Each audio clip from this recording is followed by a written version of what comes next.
ওই যে আগের দিন বলতেছিলাম যে আমরা পেছনে চলে যাচ্ছি, সেই পেছনে যেতে গিয়ে কতটা পেছনে গেলাম এখন আর আমি পরিসংখ্যান খোঁজার উৎসাহ পাইলাম না যে কত বছর পরে আসলে আমরা ওয়েস্ট ইন্ডিজের কাছে হোয়াইট ওয়াশ হলাম। এমনিতে হোয়াইট ওয়াশ করাটা আমাদের অভ্যাসে পরিণত হয়েছিল একসময়, হওয়াটা ভুলে গেছিলাম, এটা সত্যি। শেষ পর্যন্ত ওয়েস্ট ইন্ডিজের বিপক্ষে এবং যে ওয়েস্ট ইন্ডিজে হারানোটা আমাদের খুব নিয়মিত একটা কাজে পরিণত হয়েছিল, তাদের বিপক্ষে হোয়াইট ওয়াশ হলাম। তো মানে অনেক খারাপ কথা বলা যায়, চাইলে অনেক মন খারাপ কথা বলা যায়, এমনকি এই ম্যাচ নিয়েও অনেক সমালোচনা করা যায় যে এই বোলিং চেঞ্জ ঠিক মতো হয় নাই, দুই পেসার নিয়ে নামলো কেন। তো এগুলো বলা যায়, হয়তো দু এক লাইন বলবো, কিন্তু মূলত আমি বলতে চাই যে এই যে শেষ ম্যাচটা, এইটা নিয়ে টিমের বেশি সমালোচনা না করাই ভালো। আর এরকম দু একটা ম্যাচ আসে যে আপনি আপনার বেস্ট ট্রাই করেও বা বেস্টের কাছাকাছি গিয়েও আসলে পারবেন না। এরকম দিনে বরং প্রশংসা করা উচিত আমাদের প্রায় বিদায়ের কাছাকাছি থাকা রিয়াদ ভাইয়ের। যদিও অধিকাংশের ধারণা যে আমি খুব রিয়াদ বিদ্বেষী, তারা আসলে মানে আমার মনটা তো আসলে আমি খুলে দেখাতে পারবো না, বুঝতে পারবেন না যে এই লোকটার আমি কি পরিমাণে রেসপেক্ট করি। তো আজকে রিয়াদ বাইরে নিয়ে আগে একদিন কথাবার্তা বলছি, আজকে রিয়াদ বাইরে নিয়ে দু চারটা কথা বলবো। আগে একটু ম্যাচের কথা বলি। 300+ স্কোর করে হারাটা আমাদের জন্য শকিং, কারণ আমরা তো রোজ রোজ 300+ স্কোর করি না। ফলে এইটা যে আপনাদের খুব ভোগাচ্ছে, এটা যে আপনাদের কষ্ট দিচ্ছে, এটা আমি বুঝি, আমি নিজেও কষ্ট পাচ্ছি। আমরা এরকম স্কোর করতে পারি না, বিশেষত টপ অর্ডার এরকম দ্রুত কোলাপস করার পর লিটন প্রতিদিনকার মতো হাস্যকরভাবে ফিরে গেছে। আজকে তানজিদ তামিমও রান পায় নাই, সৌম্য প্রথম বলে লাইভ পায়, সেটার একটু কাজে লাগাইছে। এবং মিরাজ, আমি বলবো এটা যদি এই উইকেট না হতো, ইনফ্যাক্ট উইকেটটা যে এরকম, এটা ওয়েস্ট ইন্ডিজ ব্যাট করতে মানে ওয়েস্ট ইন্ডিজ ইনিংসটা শেষ হয়ে যে জাঙ্গু ছেলেটা ব্যাট করার আগে বুঝতে পারিনি যে এটা আসলে হয়তো বড় দলগুলো খেললে 400+ রানের উইকেট। তো যাই হোক, উইকেট যেমনই হোক, মিরাজ তার সামর্থ্যের সেরাটা খেলছেন। ওই পাওয়ার প্লে কাজে লাগায় যতটা বাউন্ডারি হাঁকানো যায় চেষ্টা করছেন। সৌম্য মোটামুটি একটা স্কোর করছে। পিচ তো আমরা না বুঝলেও সৌম্য নিশ্চয়ই বুঝতেছিল। মিরাজের ক্ষেত্রে যেটা বললাম যে সামর্থ্যের সর্বোচ্চ করছে। এক একজনের লিমিটেশন থাকে, মিরাজ যদি জীবনও দিয়ে দেয়, মিরাজ 180-200 স্ট্রাইক রেটে ব্যাট করতে পারার ছেলে না। হয়তো দু একদিন মিরাকলভাবে করে ফেলতে পারে, কিন্তু এটার জন্য ওরে দোষ দেওয়া যাবে না যে মিরাজ উইকেট এরকম হলো তারপরেও তুমি কেন 200 স্ট্রাইক রেটে ব্যাট করলা না। ওটা ওর স্ট্রেংথের জায়গা না, কিন্তু সৌম্যর তো সেটা ছিল। ফলে সৌম্যর ওই 70 অড ইনিংসটাকে আমি মনে করি যে একটু আমাদের প্রথম যে মানে যা করা উচিত ছিল তা যে করা হয়নি, সেটা প্রথম কারণ হচ্ছে সৌম্য। সৌম্যর ইনিংসের আমি প্রশংসা করি, সৌম্য ধারাবাহিকভাবে রান পাচ্ছে, আগের দুই ম্যাচ না পেলেও বেশ অনেকদিন ধরে ওয়ানডেতে রেগুলার রান পাচ্ছে, কিন্তু ভাই রান পেলে ওই পরিস্থিতি অনুযায়ী সেটার পিক করতে হয়। যাই হোক, সেটা হয় নাই। এবং পরে অসাধারণ ক্রিকেট খেলছে রিয়াদ ভাই এবং জাকের, দুজনের ক্ষেত্রেই অভিযোগ করা যায়। দেখেন, এইসব অভিযোগ যে করা যায় এটুকু তো বুঝি, বুড়া তো হয়েছি, বাতাসে হইলেও তো হয়েছি, যে দুজনই আরও স্ট্রাইক রেটে রান করতে পারতো, আরও মেরে খেলতে পারতো। কারণ ওই যে বললাম এটা 400 রানের উইকেট, এখন সেইটার তো অভ্যস্ততা আমাদের নাই। জাকের নতুন ছেলে, ও এখনো জানেই না যে হাউ টু স্কোর 400 রান। ও ওর তো ওইটার অভ্যস্ততা নাই। আর রিয়াদ চিরকালই তাকে যেটা করতে হয়েছে, বিপর্যয় সামলায় কোনো ক্রমে 100-এর কাছাকাছি স্ট্রাইক রেটে রান করা। বয়স 38 হয়ে গেছে, এখন সে তার ওই অভ্যস্ততা থেকে বেরোয় 150-200 স্ট্রাইক রেটে ব্যাট করবে, এটা প্রত্যাশা করা কঠিন।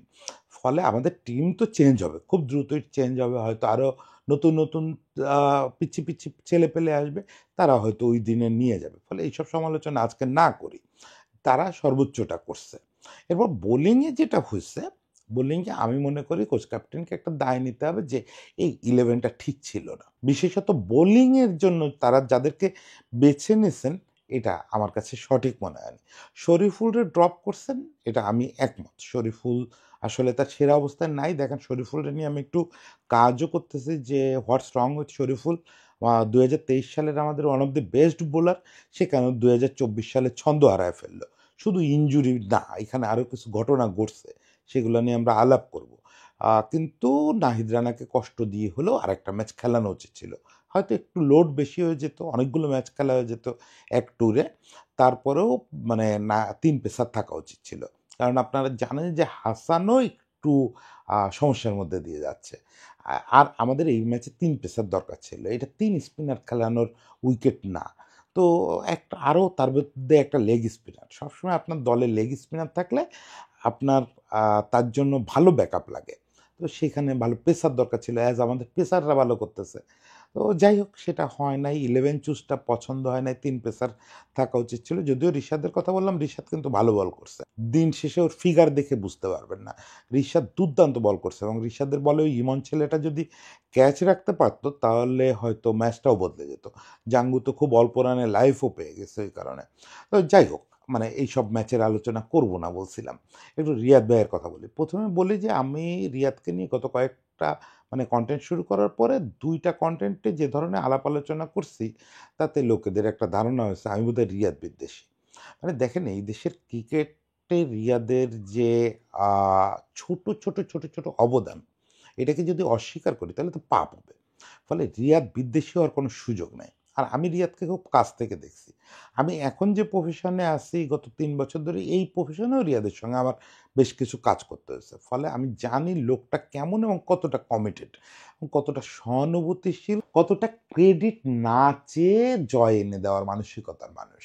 তো এই লোকটাকে আমি বিদ্বেষ করি এটা তো হতে পারে না। আমি প্রথমত রিয়াদরে নিয়ে যে একটা কনটেন্ট করছিলাম যে ৩টা বলার মতো ইনিংস ছাড়া কিছু নাই। এটা রিয়াদের দায় না। এটার দায় হচ্ছে রিয়াদকে আমরা ঠিকমতো ইউজ করতে পারিনি। রিয়াদকে লোয়ার অর্ডারে ইউজ করে গেছি সারা জীবন। যে বড় ৩টা ইনিংস খেলছে সেটা তো সে লোয়ার অর্ডারে খেলে নাই। ফলে রিয়াদ আমাদের ক্রিকেটে অনেক বড় ব্যাপার। রিয়াদের আমি সবচেয়ে বড় যে গুণটা বলি একটু আ ইয়ে হয়ে যাবে, অফ টপিক হয়ে যাবে।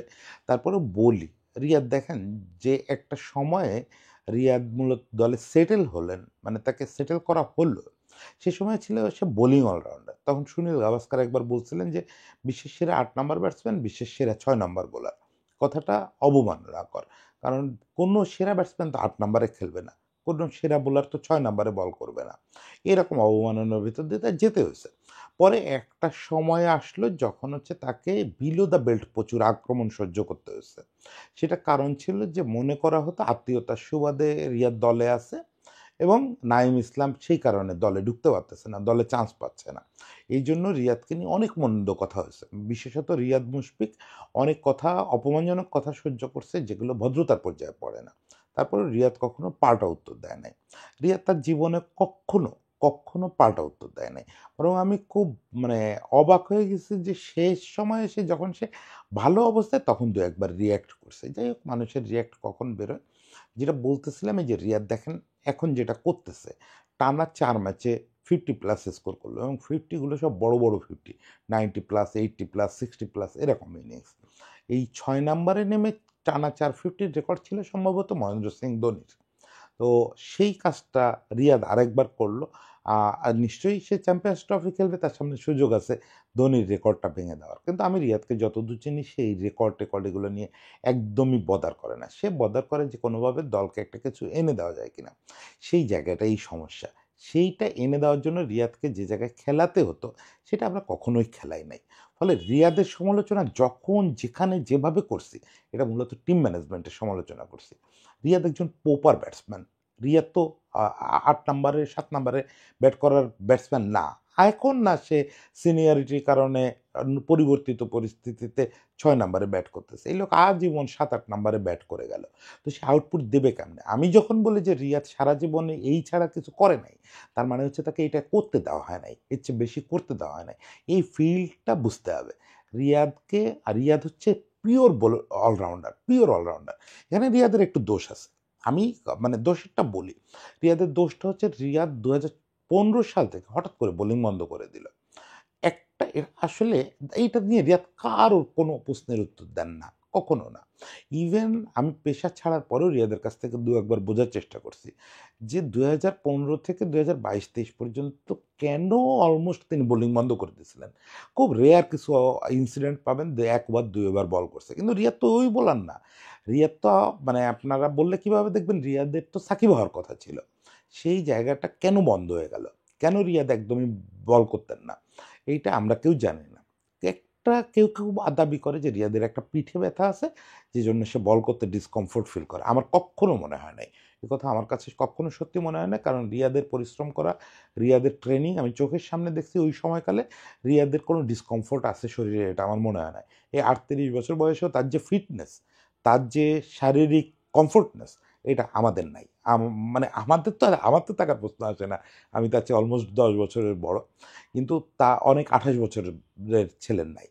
ফলে রিয়াদ কোনো একটা অভিমান বা কিছু একটা কারণে সে বোলিং বন্ধ করে দিয়েছিল। আজকাল মাঝে মাঝে বেশ বল করে, কিন্তু সেই বোলিংয়ের সার্ভিসটা নেওয়া হয় নাই, ম্যানেজমেন্ট থেকে কখনো বুঝতে চাওয়া হয় নাই যে কি প্রবলেমের কারণে রিয়াদ বোলিং করলো না, একই সঙ্গে তার ব্যাটিংটা রিউজ হলো না। ফলে রিয়াদ আমার কাছে মনে হয় যে এই যে আমরা বলি যে আনসাং হিরো, বাংলাদেশের রিয়েল আনসাং হিরো হচ্ছে রিয়াদ। কারণ রিয়াদের এই প্রবল কষ্টের পরেও, প্রবল চেষ্টার পরেও আমরা তার ইউজটা করতে পারলাম না। দেখেন আজকে অনেকেই দেখলাম ফেসবুকে লিখতেছে যে রিয়াদের ওই জায়গায় যদি 200 স্ট্রাইক রেটে ব্যাট করতো, তাহলে হয়তো আমাদের রানটা 360-70 হয়ে যেত, তাহলে আমরা ম্যাচ জিততাম। এই দাবি তো আগের ম্যাচে আমিও করছি যে রিয়াদের জায়গায় যদি শামীম বা সাব্বির থাকতো, তাহলে হয়তো একটা উইনিং স্কোর হতো। প্রতি ম্যাচে রিয়াদকে নিয়ে এই দাবি করা যায়। হ্যাঁ, এই দাবি করা খুব যুক্তিসঙ্গত, কারণ রিয়াদ যখন 6-7-এ ব্যাট করে, তখন আপনি আশা করতেই পারেন যে এখানে গ্লেন ম্যাক্সওয়েল ব্যাট করবে।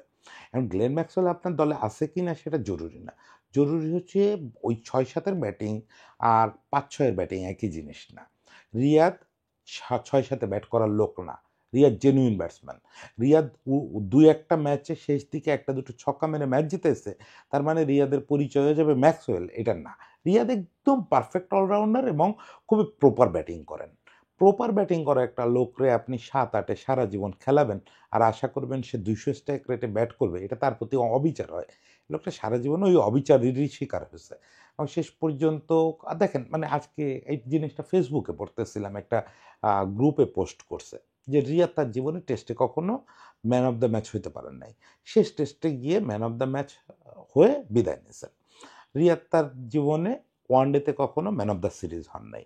এই দেখেন এই সিরিজটা কি অসাধারণ কাটালো। তো এই সিরিজটাই তো তার ম্যান অফ দ্য সিরিজ হওয়ার কথা ছিল, জীবনের প্রথম ম্যান অফ দ্য সিরিজ হইতে পারতো, কিন্তু ওই যে সিরিজটাই তো হাতে থাকলো না, একটা ম্যাচও জিতলো না। এরকম পরিস্থিতিতেও অনেক সময় পরাজিত দলের কারণে ম্যান অফ দ্য সিরিজ দেওয়া যেতে পারে।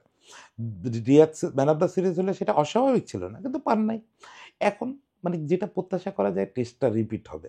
রিয়াদের লাস্ট সিরিজ সম্ভবত ওয়ার্ল্ড কাপ, যদিও আমি চাই যে রিয়াদকে ঠিকমতো ইউজ করে যদি, এবং রিয়াদ যদি রাজি হন, তো অবশ্য বয়স হয়ে গেছে আর এটা হবে না যে রিয়াদের ক্যারিয়ারটা লম্বা করা, আর রিয়াদও জোর করে লম্বা করবে না, অলরেডি সে টি-20 না করে দিচ্ছে, আমার ধারণা চ্যাম্পিয়ন্স ট্রফি খেলে আর খেলবে না, যদি না কোনো বিদায়ী সিরিজ টিরিজ থাকে। তো সেক্ষেত্রে ধরে নিই চ্যাম্পিয়ন্স ট্রফি সে খেলবে, এখানে সেক্ষেত্রে একটা মজার প্রত্যাশা করতে পারি যে জীবনের প্রথম ম্যান অফ দ্য ম্যাচ হয়েছিলেন টেস্টে বিদায়ী সিরিজে, জীবনের প্রথম ম্যান অফ দ্য সিরিজ তাহলে বিদায়ী সিরিজেই হোক, সেই সিরিজটা যদি চ্যাম্পিয়ন্স ট্রফি হয়, ও সেখানে যদি Riyad man of the series হয়, তাহলে আমাদের প্রত্যাশাটা একেবারে কম হবে না। সবাই ভালো থাকবেন আর আজকে রাগ রাখেন না। ওই যে বললাম যে 400 রান করেও টিম হারে যায়, আজকের ম্যাচটা সেরকম ছিল ধরে নেন।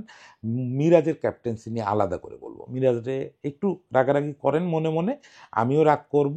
মিরাজের ক্যাপ্টেন্সিতে বেশ প্রবলেম আছে, বোলিং চেঞ্জ টোলিং চেঞ্জ দিয়ে আলাদা করে কথা বলতে হবে, এবং আমার ইচ্ছা যে মিরাজের সঙ্গে একটু কথা বলে কথাটা বলা, যে ও নিজে কিভাবে ভাবে। তো সবাইকে শুভেচ্ছা, সবাই ভালো থাকবেন।